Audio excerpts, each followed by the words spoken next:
nze nga bwesaze suuti ya lwedi leero n'enkofiira yeeyo kakati bannange mwebale okutulaba ina points bbiri olwaleero. One, to congratulate myself. When I told you these photos in Bueno are presenting the Kabaka in a bad shape. Ababo ino babijemu. Era olwaleero bwino efulumiza ekifaananyi kya Kabaka. Nze nga neekubira ku mu ngalo. Era tuleta kunga nti mwankutte bubi. Bwino leero efulumiza ekifaananyi kya Kabaka ekirungi. Nga bwe wali ogambye. Kubanga nze nasoma public relations. Kati banabadde baga nti bakutte bubi. Nze sikwatibwa bubi yasoma. Naye abasiraamu bakugamba nti osaasiranga nnyo omugezi ayogera mu batamanyi. Omugezi ayogerera mu basiru. Nze tambula mpolampola ogende nga nkimanyi okijja enkola. Kabaka ayina bahandlers be tubayita bahandlers. You have your handlers. You have a ministry of information. Who cannot tell the ebifaananyi bino bibi? Kati nga nze yasoma public relations nembagamba. Even when I was in the State House, Museveni yayimba mpenkoni. Nembaga you are reducing the image of the president. Ataddeko bono ababbi be babimuyembisa. Ndi kati Museveni bye musician. Ebyokuyima mpenkoni. Kakati atewe Bobi Wine bwe yajja ate n'amugamba ddayo yimbe gwe toli muyimbi.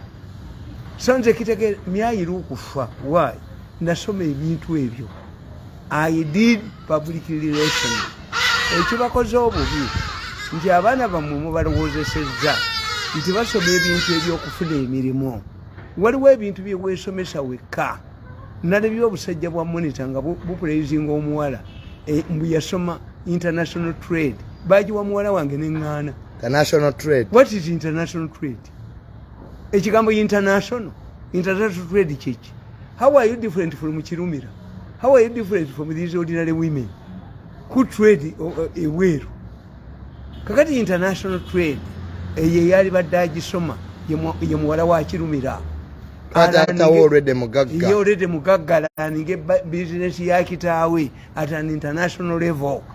Degree y'osobola okusoma no ye international relations, the interaction of states and non-state actors. Nti singa wano mu Uganda bamanyi badiplomasi bonna baki bali badde bamanyi international relations. Olonda bambasada balonde obatwala ensamiza emyezi 3 bakole ki basome international relations. Omusajja ambassador wa Uganda Belgium nga tukubye ekisanga ndi tulwaniddeyo ne Rwanda baliyita ku mbaga y'abakongo bali kubirayo katono balite kubanga ne first secretary bonna bali ku embassy gwe totegeera nti I cannot attend a party organized by the Congolese katukubye ekisangani owa Rwanda yaliyo owa Rwanda wamulabayo ekitegeeza musome ebintu ebirimu amagezi. Wadde sikufuna mirimu. Nasoma public relations. Era nze ngenda wali wendi enkoko. Nembaga nti you people mukola ensobi. Toyinza kuteekako animal world ku lunch time. Ng'empologoma eri ebisolo ewandagala endusu.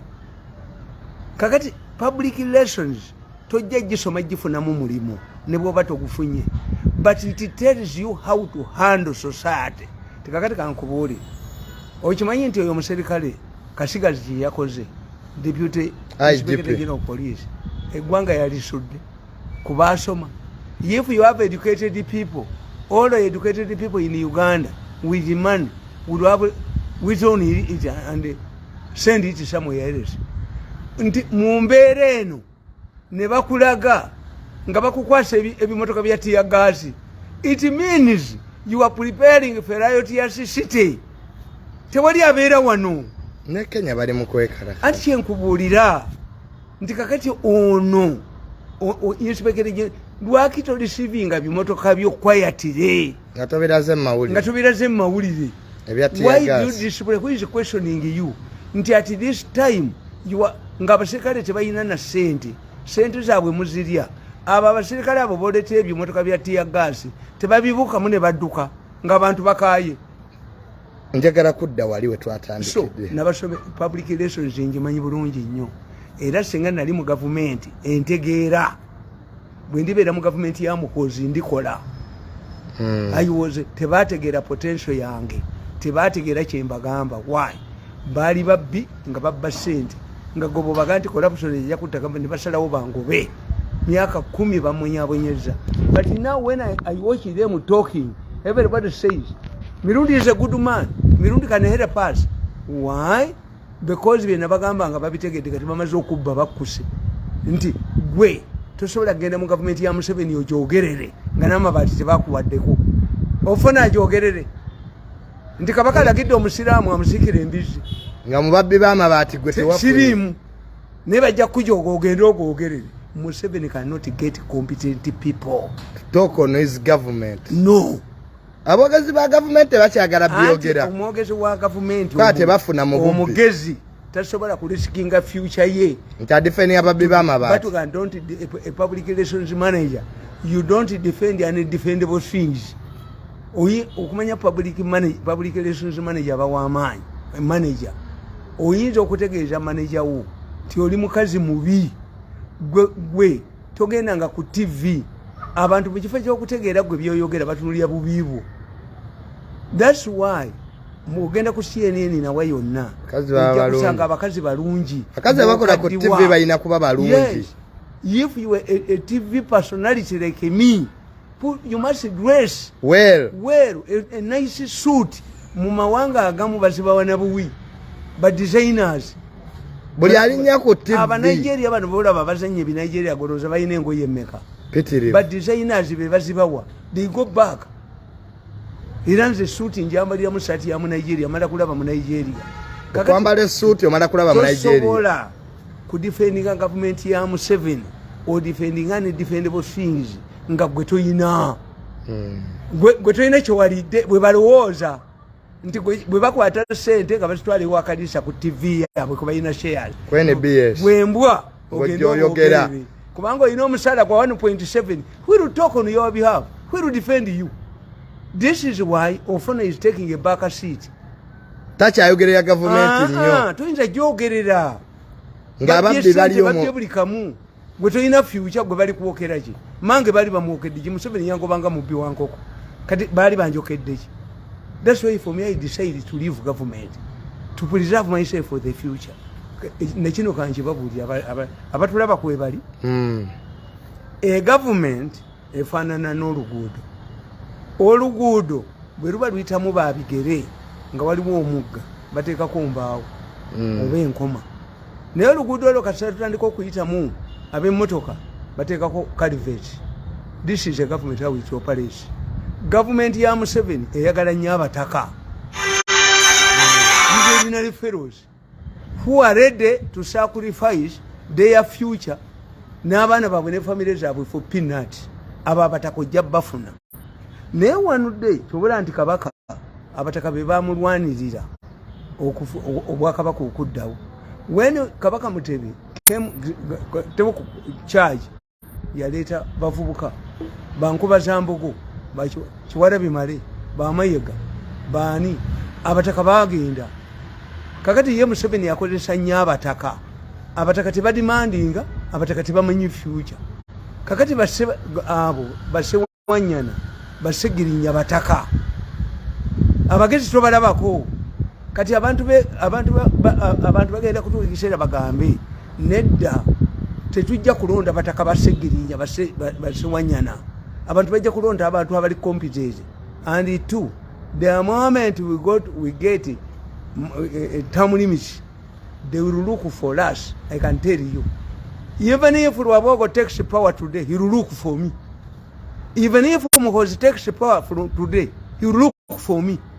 If Sale takes power from today, he will look for me. It's only Museveni who did not appreciate my contribution and commitment. I used to see our opposition nga bachima sente entebe billions. Museveni never gave me a coin. State house. Kalulu Museveni tiyampa ko coin in age. But if Luabogo takes power, he will recognize me. And the Luabogo government will be different from Museveni yabataka.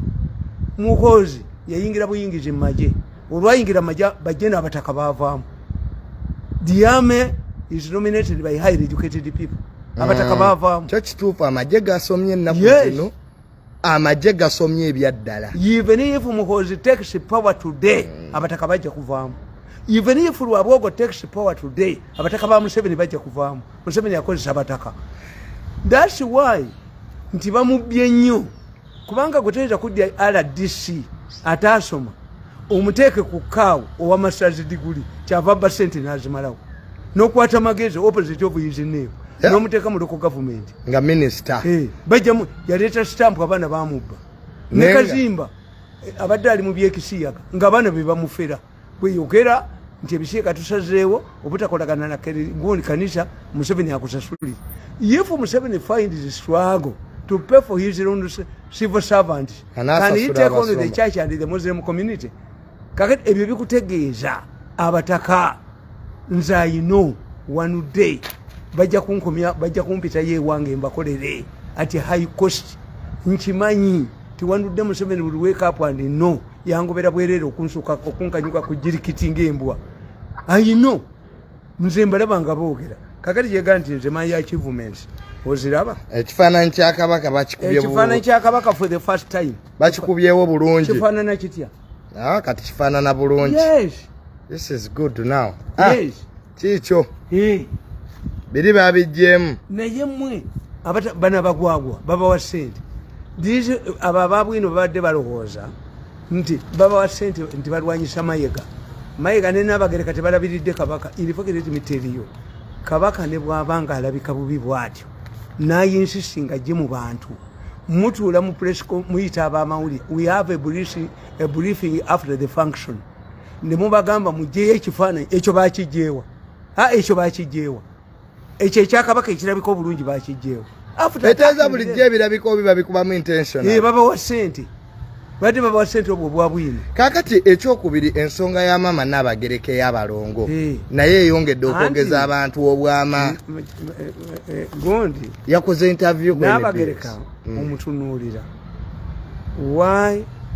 lwaki ekitabo ekyo teyakirokirirenga ne kabaka waali kabaka ayinamu forward.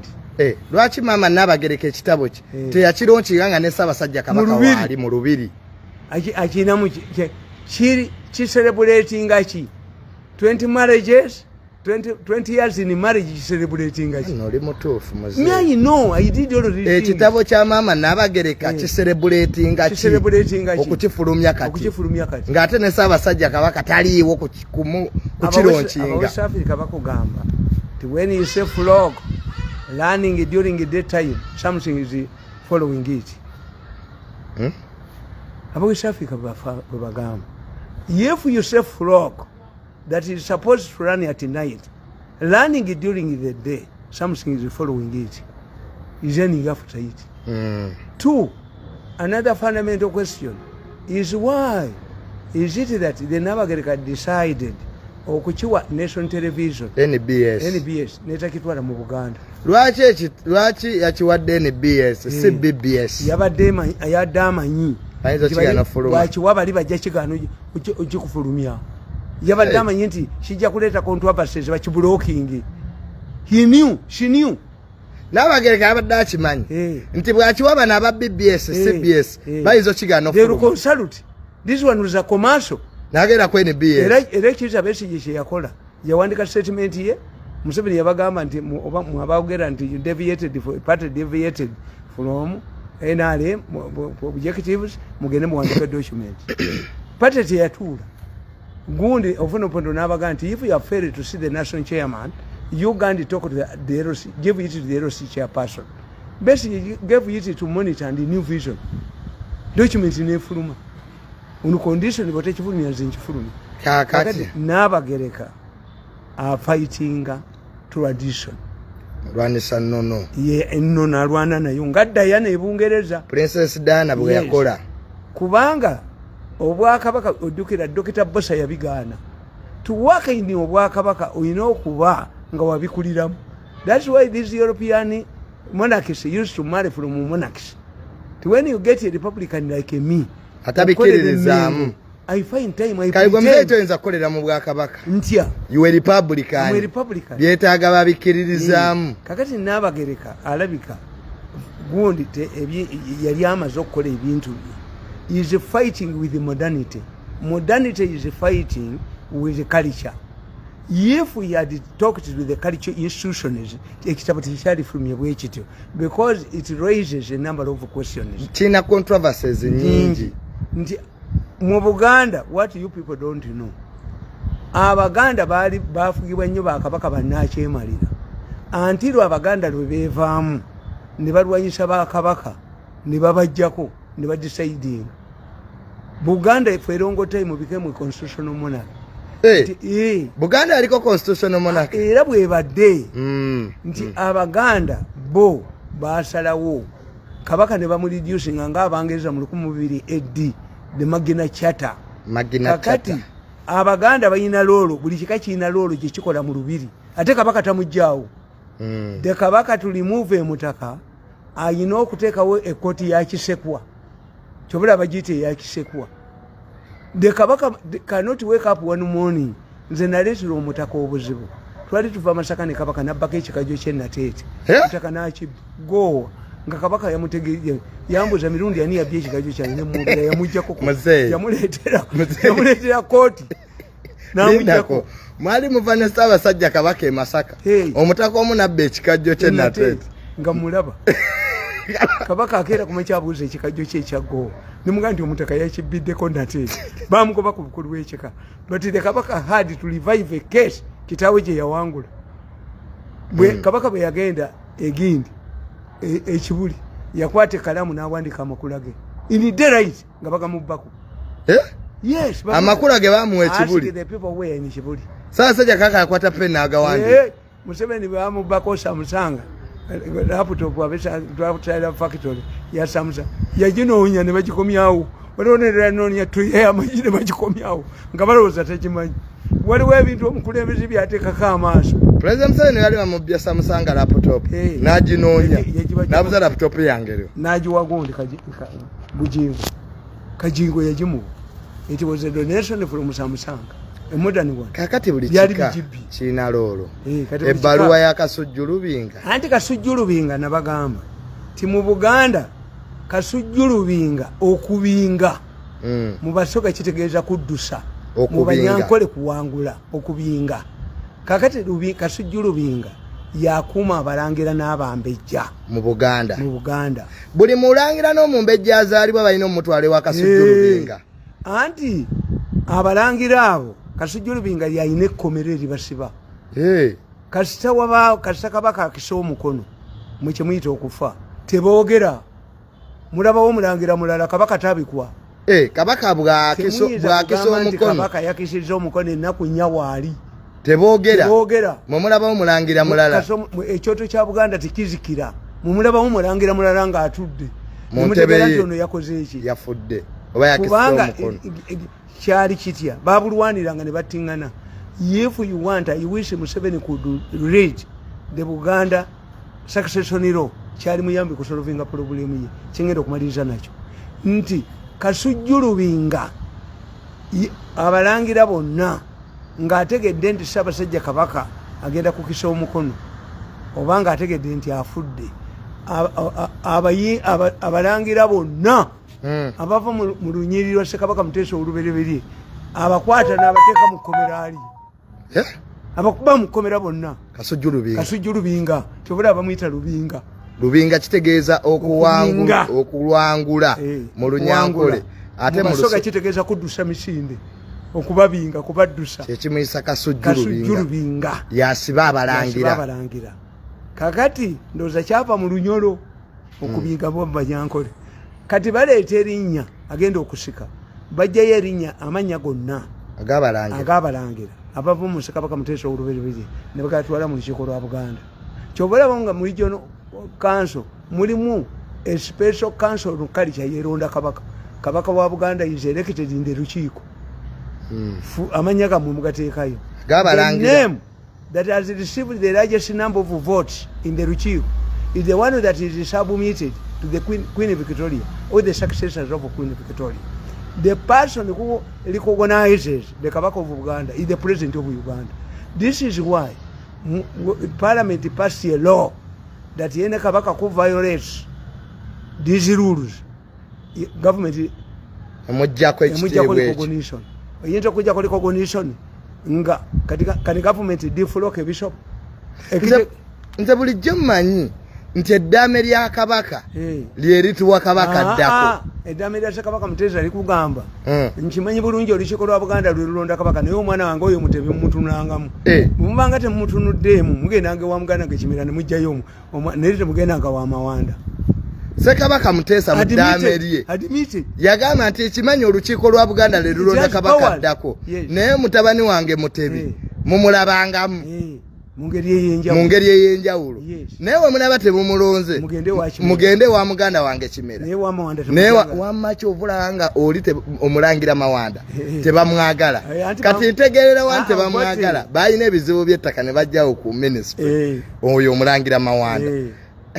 Andi Mawanda yali supposed okulya obwakabaka naye abazungu ne bamutya was a sergeant major mu magye yakube emundu mu second ward wo. Abazungu ne bategeera ndi katwala ono ne bagamba nti twala mwana wa Mpeta ne bamukuba. That one is so you know. But what I'm telling you, the importance of Kasujulubinga, if the Nabagereka knew the importance of Kasujulubinga, would not have mentioned the children, the Barongo. Yalina genda wa Kasujulubinga. Kabaka yali ayina okubuulira Kasujulubinga ng'ekitabo kisomyemu nti weni ninawo abaana era Kasujulubinga mugezi nnyo bangambye ebbaluwa yavudde mu Lubiri. Kasujulubinga mugezi nnyo yagambye abaana ba Ssaabasajja Kabaka sibalabangako naye abalongo bwe baba abaana ba Kabaka nga adapted abo nze wange tebajjaayo kuba tebalina musaayi mulangira. The man is very intelligent. Mu bbaluwa ye Kasujulubinga agamba abaana ba Kabaka sibalabangako. Abo sibalabangako tebalimu musaayi mulangira. Abo sibalangira na Bambejja because balangira ndi Bambejja. Omanyi mwe kimutamanyi kalicha y'Abaganda temugitegeera. Omuganda ayina wasibira ekintu kye nti omwana omuto bebi nga yakazaalibwa obwoka bumuluma. Is changing from the inside food to the milk. Obwoka bwe bukuluma abanyankole bagayataaba yajjawo nakuwandulamu amalusu banoonya ekintu kikaawa. Abaganda babaddira obukola bw'omutuba oba obwa kintu kyonna ne bakuwandula mu mwana. But there is bakiyita batya waliwo amazzi ge bakuwa omwana n'afulumya obwoka kuba emmere ekoze eki nti omwana akaabira linnya bamutwalewa ewajjajjaawe. No, the Baganda knew nti obwoka bwe buba buluma abaana abato omwana kati jjajjaawo otegeere nti omwana muyinako ki omwana akaabira linnya ye kye yakolanga kukola ki nti Omuganda bamugamba emmese egula amannyo kati mwensobi gye mwakola abaana bwe bamatwala mu bisulo temawamba metron sente kubawa ffe twakulanga tumanye emmese yetuwa sente ngera amannyo tugakuula.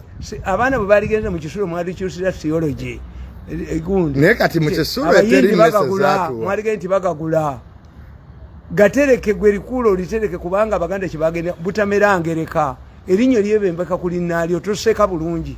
Kakati abaana Abaganda bwe bakola buli kika kya Buganda kyonna kirina loolo nti omukulu w'ekika ky'Ekiyomu nakirembeka Kabaka bw'amalukisa omukono bamuggyako kano kokka kyebulabaga akabakaani mwe mwafa ekigambo Kabaka ebinyomo ne bimulyako ki ennyama akaba ne bakatereka kabakaani ako kabakaani akali mu masiro. Ate semanobe gwempulira yasembayo enagalabi kase semanobe bamuleetera omulangira omukyamu amukuba nnyondo mu mutwe gwe mulimo gwe bulijjo muwulira semanobe omulimo gwe kola ki kuba mulangira mukyamu nnyondo. What you don't know I was explaining. Bwe bateekako kabaka waliwo Omuganda ava mu kika kye batemako bamutta ne bamuggyako gino emikono gyegikuba mujaguzo. Oyo gwe batta comes from a particular ki Omuganda bamutta ne bamutemako emikono negikuba mujaguzo mumulowooza nti lwaki Kabaka teyalikoze embiri nnyingi. Olubiri Kabaka bw'aba agenda oduzimba bayita olubiri lwe bakwata abaana emberera abawala 10 n'abalenzi 50 ne babaziikamu. Era Museveni yali amanyi lwaki Abaganda balemedde mu lubiri. Lwaki luno balulemeramu? Ababawe. Linda ko. Ababawe. Abawa abaana. President yali ayagala luno lubiri balu. Abawa abaana 4. Ne balulemeramu.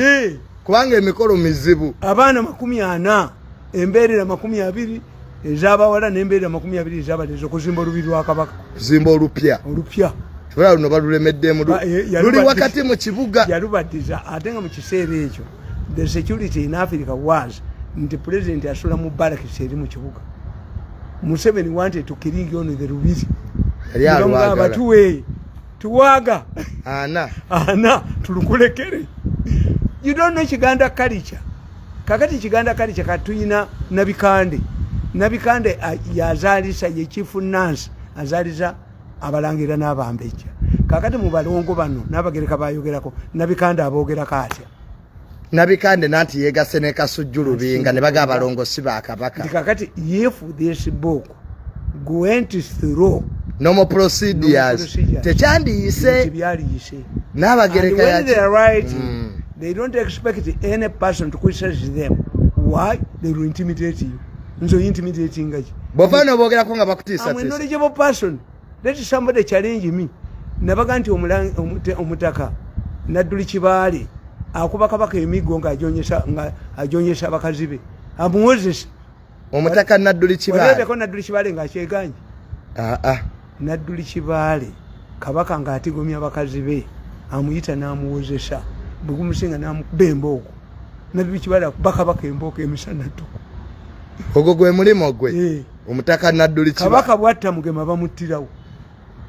Mugema yakulya ekika ky'enkiba. Yakulya ekika ky'enkiba. Kabaka bw'amutta. Era Kabaka taba wankima.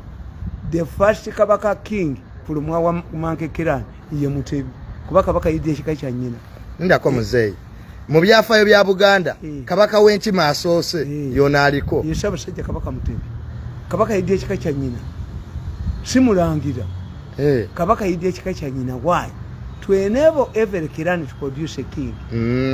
Chobola abajunju tayinza kulya bwa Kabaka ekisooka fe mu Baganda kiwe watali bwa Kabaka ekyokubiri mama we Munyarwanda kakati mpa abaana erirudda wawanda. Kika mpa abaana. Ono omulangira Jjunju mutabani wa Kabaka tayinza kuba Kabaka. Kiwe watabangako Kabaka. Kale okumanya Abaganda bazibu. Gundi omukyotala yedde ekika kya nnyina. Ne Kabaka yedde ekika kya nnyina. Era that's why nti omuganda abimuyita abasajja ba Kabaka tibiriyo. Musajja wa Kabaka taba Muganda. Babijjagana Asante Mani. Musajja wa Asante. Musajja wa Kabaka kitegeeza gwe tulina kikamuva. Era bagenda baga musajja wa Kabaka ne basiri musajja wa Kabaka. Omuganda bw'abaali wa Kabaka yeyanyula naki n'ekikaache tize Tamale Mirundi neddira nkima. Yes. Muzzukulu wa Mirundi. Kakati ab'ekika ky'omusu bawerekera Kabaka mu ttooyi. Ekika ky'omusu ate Kabaka yeekwata emabega. Waliwo. Era bakirwanira. Omulala n'akikola bamukuba ne bamutta. Ekika ky'omusu. Omusu. Kyo kiriwo kwerekera Kabaka. Mu ttooyi. Muzeyi. Ketumalirize ekitabo kya Maama Nabagereka. So bwetu kyali. That's the mistake. That what is the mistake the Nabagereka did is that she did not expect criticism from the book. It touches on the cultural values of the Baganda. Ate ekisinga obubi mu Buganda bw'okimanyi Nabagereka taddamu kufumbirwa. Era Nabagereka lady erinnya lady Namaganda yali azaala Kabaka Muteesa. Ng'oweyita lady. Lady. Kabaka bw'akisa omukono. Maama Nabagereka agenda kufuuka lady. Bw'afuuka lady taddamu kufumbirwa. Lady Sylvia. Era Kabaka Muteesa yagamba nti maama we yasigala muto Namaganda. N'amukkiriza afumbirwe. Ne yeekweka ekiro. Olukiiko lwa Buganda lwakigaana. Ewatali kwesalamu. Basudde ne Hamu Mukasa. Ne babaga nti atuwadikidde ebbaluwa nti yagozoba nadda tunaamukola tutya. Munaalugjamu. Kakati ate Katikkiro Kawalya agende wa Muteesa muga nti owaayi maama wange muto era ekyo bulaba nnyaffe b'amaanyi nnyo. Ne Jesus yasooka kukola mwenge wa bukojjaabwe. Maama we. Maama we. yasoko kola miracle ne Mutesa mama we kakati Babaganda kye bakola Mutesa akasajja kabayita Sekantuuka Babaganda obwakabaka bugenda kufa kirwaji Katikkiro akkiriza Lady Namaganda afumbirwa Kanoni Kigozi ayayaya Katikkiro nsibirwa ejobuze gundi kale ffe twabiyimba tuyinayo ekyokujjukirako olwokusatu ennamirembe olwafiira ku nsibirwa waffe yali akedde okwesabirira yakeera bukeezi kumakya n'alinnya emmotoka eyakka ne bagitulamu neddereeva we neebesa ennamirembe baasangayo akasajja akatolo ke baayita Senkatuuka akamusika omukono ogwaddeo kamugamba Kasenkatuuka kamugamba nti olaba ekitawulo ky'ennamirembe bwe kitagala n'ateeka kakuba wano kati ekyattisa Katikkiro nsibirwa kukkiriza Lady Gundi maama wa Ssekabaka Muteesa ate Kabaka nnyina afumbirwa okumanya Abaganda bazibu Nabagereka bwafuuka Namasole nga bawa akisiza omukono taddayo kulaba ku mwana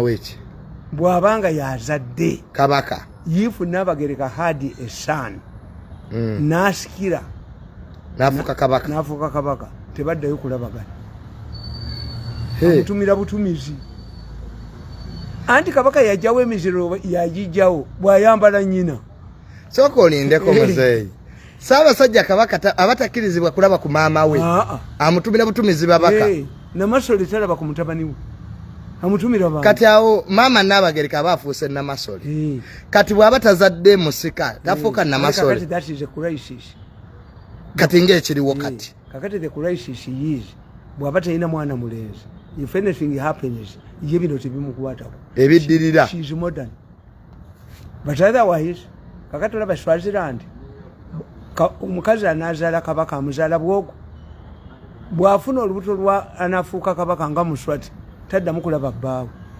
ekitegeeza omwana ono alina okuwulira nnyina ye musajja yeka gwasoose okulaba era gwasembyeyo n'ennaku muzeeyi ebintu bya Buganda tuyinza butabimalaayo kakati nze mayigonde yemu I'm going to launch a book kana akatabo kange nakawandiika dda Master of Deception nakawandiika era we bangobera kana akatabo nakawandiika mmeka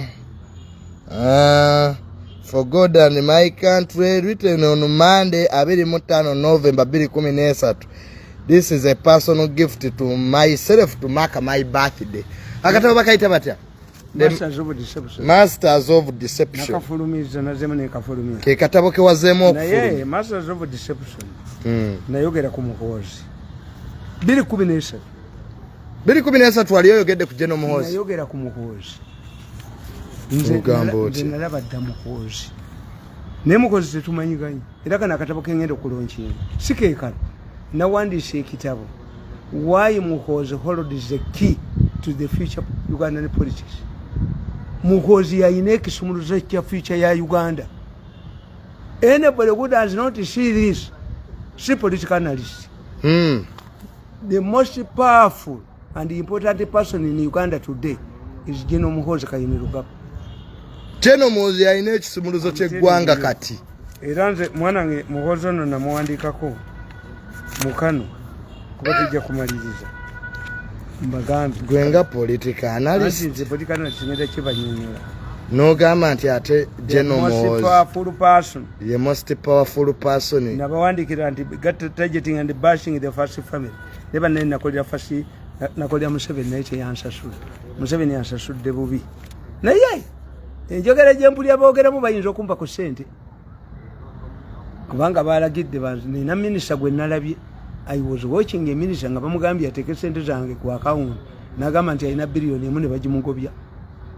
Naye bw'alemera ssente zange mugenda kulaba minisita alina obusajja mu kyenyi. There is a minister of finance who was directed. Mwogere erinnya. There is a minister of finance who was directed. I was watching the meeting. He was directed to put money on my account by Tuesday. Naleta biliyoni emu ne bagimugobya. Kuba nze azannya buzanyi. Museveni ayinza okubanga akkiriza nampa ku ssente. Ate nze nekyemuwakanye nze muwalana. Name banjavuwaza nnyo kati nkugamba the Muhoozi scare when UPDF went to Congo and defeated both Kony and ADF, those who had invested in these criminal groups turned their anger and frustrations on the then Lieutenant Colonel Muhoozi Kainerugaba. By this time was a Lieutenant Colonel. We had all nonsensical arguments such as the military operation was not necessary and the negotiation with this kakati Muhoozi namuwandika kwa Nimbagamba when Muhoozi commanded a successful mission against Joseph Kony in the DRC Galamba National Park, it was described as a public relations exercise for the first side, that he wanted to attract newspaper attention and get political mileage in his crusade for presidency. If it was done for public relations, it was not his fault, for already he was in the army. Ochimanyi nti nze musajja asooka okubuuza President Museveni. President Museveni namubuuza ekibuuzo. I have seen your son in military fatigue in State House driving a green Mercedes Benz with military registration numbers. Are you grooming him like Kiru Imusanga of North Korea? Museveni ambuuza. You have seen who? Muhoozi. This Muhoozi of mine, with a gun? Yes. Muhoozi is a local defense man at Kasenji. That's what Museveni said. Wabuuza president. Hey. Walaba General Muhoozi Mercedes Benz ya green. Mukinonyi. Ngali mu uniform ya maje. Hey. Nobuuza president. Wana kinonyi. Nti General Muhoozi alagawa. Namuga nti I've seen your son in military fatigue driving a green Mercedes Benz with AK-47. People say you are grooming him to become president the same way Kiru Irimusanga of North Korea has done it with his son. Museveni said, whom have you seen? Nti Muhoozi. Where? Here in the State House. With a gun? Muhoozi is a local defense man in Kasenyi. Some of you have been observing Muhoozi. Nembaga ye bali bagiremeseza. Asiki kuteesa. Nemba kuba nemba jawu. Embaga General Muhoozi bali bagiremeseza. Okufumbirwa. Muhoozi landed in Galamba National Park. Yali agenda kwata Kony. Eya Boni. Naye waliwo General omu gwe bali basuubiza ssente nti yagenda okukola operation eyo ne batazimuwa eyabuulira Kony. General wa Uganda. Bagenda okulandingayo nga Kony yadduse. Aliya. General mu Uganda. Yalabula Kony. Era mumanyi. Bali bamusuubiza ssente. Anti bo baba ssente zaabwe ekizibu kyabwe mane. Ekyo nga kinene. Ekizibu kyabwe mane. Ssente bw'aba tazikutteeko. Ffe be baagala tukolere obwereere. Nti nze balowooza nti nze ndi munaku nnyo. What I need is a job and a car. Nange nina family ng'eyammwe. Era mbalaba we are privileged. We are members of the first family. We have, what about me? Don't I have a family? Nze yabakolera emyaka 10 with dedication and commitment. Nenzire waffe nga nkaaba nga nkolima. Kakati tuddeyo okwali embaga ya General Muhoozi bali bagiremeseza. They censored kuteesa nga bagamba how can a president son marry the daughter of a censored minister? Vulnerable Sam kuteesa. Museveni kyadde kimukwatiddeyo. We yabadde ayogerako homosexuality Museveni yagambye nti ffe mu Africa tetubeera tetuwasa mu barelatives baffe. Naye nayanguwa mangu the man is side. Kakati nga bagiremesa. Bu General Muhoozi talina kufumbirwa mu family ya Honorable Kuteesa. Waliwo ba contenders banga ne muwala wa Mbabazi yali ayagala. Many people are looking at it was. Ne muwala wa Honorable Mbabazi nina yali ayagala kufumbirwa General Muhoozi. Ekisegeeza muzayo olutalo lwali lw'amaanyi awo. Nze Kuteesa the way he helped Kuteesa to defeat the naye temunsasudde. Lindako. My concern temunsasudde basajja mmwe mbakoledde nnyo. Ate bantyambu ate bwe naagera nalabye omusajja ng'ayogera agamba after getting this money he must go home. Why do I go home? Lwaki gweyagala ngende? Olutalo lwali lw'amaanyi awo nga abantu bagala kufumbirwa General Muhoozi nga buli munene aleese muwala we era olutalo olwo walulimu n'oyamba Honorable Kuteesa. Namugamba embaga ejja kubeerayo. Era waliwo omusajja nga muyita Byanyima. Byanyima yali mu parliament nga tumanyiganye mu transport yalina loole naye bamuwa ssente ogera mu Grand Bank okuba Kuteesa oyo omusajja gumugamba omumanyi ono omusajja aliko enale mu secretariat bamuyitani waliwo aliko enale mu secretariat yaliko member wa parliament yali waffe nga be bamu be bayiseemu okuba kuteesa nengenda ne mugamba omusajja oyo yanirabidde erinnya aliko enale mu secretariat alabika musaamya bw'ati I went to him nemugawo yingidde mu mbaga ya Muhoozi naye mwana wange benkoledde bonna be balya kuba lwabooka ntya nnyo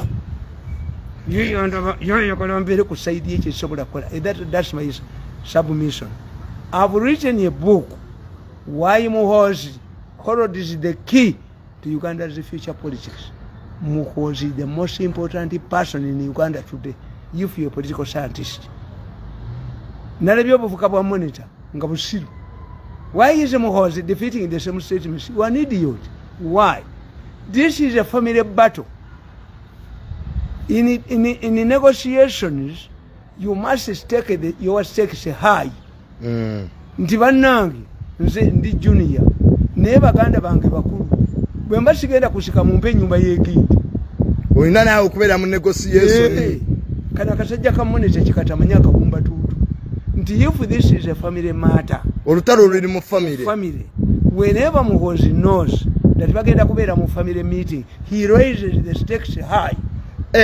Bulijjano Muhoozi bwategeera nti first family eri mu meeting nga naye agenda ku Twitter ng'ateekayo obubaka sijja kuvaamu obumuwaana sijja kuvaamu ngenda kwesimba bulijjo kana kawumba tuutu kamonete kikatamanyi. Why is he doing this? You are stupid. If today Ukraine and Russia agree on a ceasefire 2 days before the ceasefire agreement emuntu evuga oluvuga lw'amaanyi. Why? A ceasefire means stand where you are. Buli omu asigala waali teri atambuza majje. Ate mu military science you cannot get what does not reflect the land you occupy. Chovolaba nti president wa Bufaransa yali agala veto na bishi. President wa America namubuuza how many generals do you have on the ground? Mu second world war. Nobody ekibuuza Samwogere. How many generals do you have? Bakibuuza mu gundi. Mugundi mu second world war nga bakola UN. You asking if a veto? How many generals do you have, you France, on the ground? Roosevelt. Kakati kitegeeza nti to assert yourself. When you are going for negotiations, you must assert yourself. This is what Muhoozi is doing, which this idiot in Monitor doesn't know. Tamanyi international relations. You must assert yourself. A second point Muhoozi has, get a scenario. Omukazi bw'aba tayagala kudda wa bbaawe ne bwe mwogera mu abe family abagamba mmwe mukoleki mugendeyo mutwaleyo omuwala omulala afumbirweyo nenze siddayo akoze statement n'omusajja ayinza okugamba oba omukazi oyo mumwagala nnyo mwe mumuwase nenze sijja muddamu kakati a woman who remains ng'omusajja aganye obanga omukazi aganye kibali kakati Muhoozi is telling you I'm only interested in the presidency. Taina kifo kirala kyayagala. No concession. First family ne bwetuula. Kana kasajja akawumba tuutu ka monitor tekakimanyi. Yayagala bwa president. Yes. No negotiation over. Muhoozi has put Museveni in an awkward situation. If Muhoozi declares ndayagala bwa president, can Museveni put him in prison? If Museveni puts Muhoozi in prison, not over indiscipline, people will say the man is a power hungry. He can even put his son in prison. The problem is, if Museveni goes ahead and he faces Muhoozi, Muhoozi will give reasons why he has refused to give way to his father, which will be damaging to Museveni.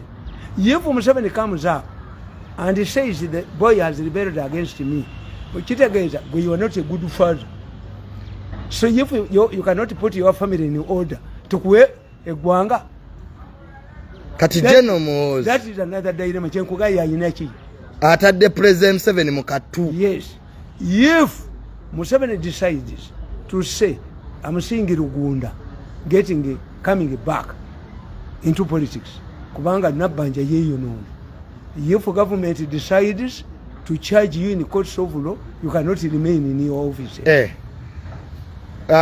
Honorable Rugunda is okudda kwa Prime Minister. To give government credibility, Nabbanja yeyo no Prime Minister Nabbanja ayinza speaker bani abama baati echama baati ate kyembagamba nti abantu bano nze tebanneebuuzaako speaker nali mugambye tigwe toyogera kati nti yita ow'amawulire omubuuze wakwata ku mabaati tya nze nabiwulira munnange gaali gajje wange nengagoba ani ayina fact ate nempapula n'ozijinga n'oluvannyuma ne speaker bwe yakkiriza. In a case you can't tokkirizanga musango nti wakola. Tulaba Namuganza yagana apology. An apology means that you have admitted the case. Namuganza ekyabono na kyali kimu teri mulamuzi wa kooti eyakusingisiza omusango mu lower court gwoyinza kusanga mu court of appeal kubanga the area judge eradi atayinza okweye nyine okwegamba kati akakiiko ka parliament akasembayo ate bakuba akalulunga bagoba Namuganza embwa bebamuteeka mu kakiiko ate ne bajja ne balonda n'emukumugoba. Nolaba obusiru obunuka kubanga tebatulina. You can't be a judge at the same time the accuser. A lower court convicts you. You find the same judges in the high court and walk away. Balamuzi balala. Namuganza did. Kakati nkubulira Lugunda is coming back. But what I'm telling the president is simple. Look what Muhozi nange ne Bujingo tukubidwa kyekimu. Nti bado bakozesa malisi. Museveni has failed to understand that these are two parties. If there are two parties, Rwabogo and Muhozi, Museveni moves with Rwabogo. Rwabogo addressed a group in South Africa. Rwabogo is enjoying the immorality wherever the president goes. Can Muhozi remain in the political limbo? Does Museveni believe the Muhozi will accept to remain in the political limbo? So if Museveni wants to stop the fighting, what does he do? He must appoint Muhozi in one of the most powerful ministries, the first all government for good. Nayabe remuchi muchintu mulayiti Jeno mostayinza kubeera nga ye mukoddomi we Rwabogo ali ali South Africa wagenze naye nakoma naandika mawulire ali mu deals. Politics is a perception. Everybody is going to him. How many people go to Muhozi? Atenze between Rwabogo and Muhozi mpagira Muhozi, between Museveni and Muhozi mpagira Muhozi, because tudde mu Luganda muzeeyi. Yes. Nze bwe kituuka ku Rwabogo ne Muhozi mpagira Muhozi, bwe kituuka ku Museveni ne Muhozi mpagira Muhozi. Why? Abantu bwe baba bagenda okulonda baba babikeebi bisatu waliwo abagenda okulonda to retain the status quo nga bagifunyemu, ne baye abagenda okulonda to change bafunemu. Okitegedde? N'abatalina nsonga. Kakati njagala nkubuulire, a man like me who have suffered 10 years with poverty nga Museveni talina kyampadde nendaba balina billions, kitegeeza nti if Museveni does not solve my financial problems today, I have to support Muhozi. Kubanga Muhozi yayinza okunkolera ki? Abaganda bakugamba omukazi zedde bamajja 2. A woman cannot be abused, suffer violent marriages. Maybe because Museveni is under the influence of Rwabogo Muko, who does not want me, and one of the reasons why they fought to me, bali bamanyi wa Muhozi. Kakati ate Muhozi tampe. Kakati nsigale wa Museveni era tubonebo ne family ebonebone kubanga a continuation of Museveni government nga talina kyampadde. Nze sagala mulimu gwa government. It means era tugenda kubona abonera ddala paka ensiru erigwawo. Why don't I gamble? Era nze Muhozi nga tazze Rwabogo najja ngenda mu opposition. Wapopo ini misanatu afende jamba afende. Rwabogo bwaje. When the government sponsors Rwabogo, I join the opposition overnight. Because it means continuation of my suffering. It means a continuation of my suffering. Abana bange tebasomi banasoma bakulu nabakuba embiso ninga nabakola ki kakati nze Muhozi bwajja against Museveni mpagira Muhozi kubanga Muhozi ayinza okundabikako ne changes.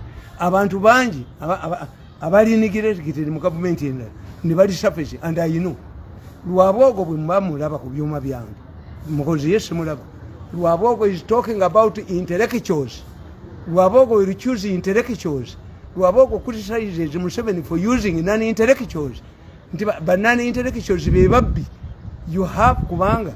If you have term limits, kitegeeza. Eggano ine emyaka ena. Ena gyejira mule ekiddako. If you have term limits, you have 5 years. You must deliver. This is why Raila Odinga is making sure that this man does not deliver. Raila Odinga akola ebintu bibiri to force his way into government. Teri muntu ayagala kubeera weru wa government. Kakati kitegeeza Raila Odinga ayagala okulemesa uhuru gundi okukola. Nti after 5 years, the biggest challenge, the mizan of the Kenyan politics is going to be Ruto's manifesto. He promised this, he never did it. He promised this, he never did it. Kitegeeza tajja kufuna tamu ki. Ndala ono kyakoze. Kati bwe tunafuna tamu limit obubbi bujja kuggwawo. I watch Lwabogo every day and he's talking nicely about me. He says Mirundi is an intelligent man, his problem is Angule. He should be paid his money. All of these people have agreed. I was watching a meeting where a minister was told to put my money on my account by Tuesday. Muzimpi. Never met a mupadde sent. Njagenda ne munupu. Nupu kani anyanyima kadi. Mzee ngatumaliriza. Anyanyima kadi. Kakati ezo scenario kumukozo zirabi. Nti mukozi is holding a key. Whatever, if mukozi decides to take on his father cannot stand. If Museveni sponsors another candidate and mukozi decides to stand, Bobi Wine defeats them. Kwaba baje kuja bameka. If Lwabogo decides to take on Mukozi because they cannot reconcile, Lwabogo says he's still immature and he has a bad temper. I have recording this. Cannot reconcile. Which means if Museveni comes back and Mukozi comes back, determines to stand, taina cha mukolera. Museveni cannot engage in a verbal battle mukalu with his son. Buli muntu yenna mugamba buli gamba weebyo okulabirako bisatu banze ndi informed ndi mugazi mu knowledge. Yerisini Boris yali musajja wa maanyi nnyo, yalemesa amagye ga Russia okuwamba gavumenti ya Gorbachev. Naye Yerisini yali chairman wa Communist Party mu Moscow, wa maanyi very popular man. Kati abachecheniya bagenda bawamba parliament ya Russia bagita Duma. Yali atamidde voduka we yaganti temuteesa mudieti ya gasi mumukube mu olunaku lulamba abafa bafe abawonaba tusobaletinge emirambo gy'abakekeni nabo bakaba parliament. Mukazi we yagamba tibannange munyambe Yerisini temumwongera buyinza tirwaki eggwanga alifuga atamidde. Kakati mukozi n'amala avaayo neyesimba ne kitaawe oba mukozi neyesimba ne Lwabogo, you are going to see the families linen exposed before the public. Scandal.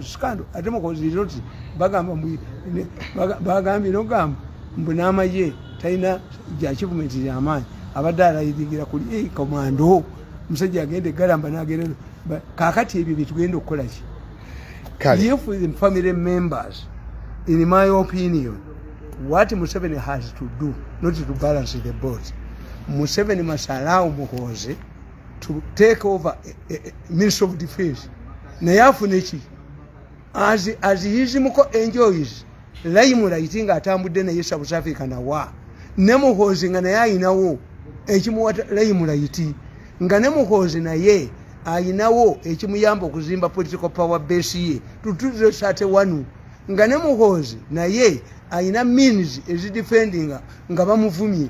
But what Museveni is doing now, adi demokodomi Lwabogo ndoza ayagala nnyo muwalawe yatambula naye naye Muhoozi ali luddawa mu political limbo. This is what angers Muhoozi, and I want to assure you, you read my book. I always tickle your mind, and this is one way of getting money. But what was an 2 kids to again to have a cholera native out to Sasulu. Okay.